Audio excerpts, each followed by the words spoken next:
नाराज पति पत्नी। एक पति पत्नी आपस में नाराज चल रहे थे। नाराजगी भी इतनी थी कि एक ही कमरे में रहते हुए आपस में एक दूसरे को बोलते तक नहीं थे।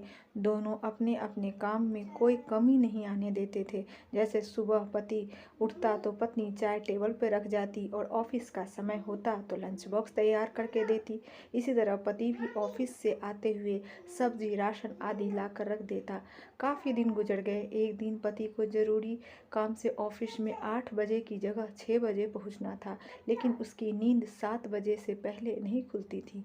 रात को सोने के समय पति को विचार आया कि सुबह मुझे 5 बजे कौन उठाएगा। पति के दिमाग में एक उपाय आया और वह एक पर्ची अपनी पत्नी के नाम लिखने लगा। देखो मीना, मुझे सुबह ऑफिस जल्दी जाना है, इसलिए मुझे 5 बजे जगा देना। इस तरह पर्ची लिखकर वह पत्नी के बेड पर रख आया और बेफिक्र होकर सो गया। पत्नी पर्ची उठाकर पढ़ी और कुछ सोचा और वह भी सो गई। सुबह पति की नींद खुली तो उसने उठकर घड़ी की तरफ देखा। घड़ी में 7 बज रहे थे।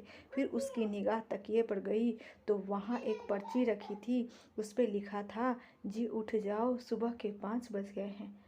फ्रेंड्स, आपको यह रोचक कहानी कैसी लगी? प्लीज़ लाइक और सब्सक्राइब ज़रूर करें।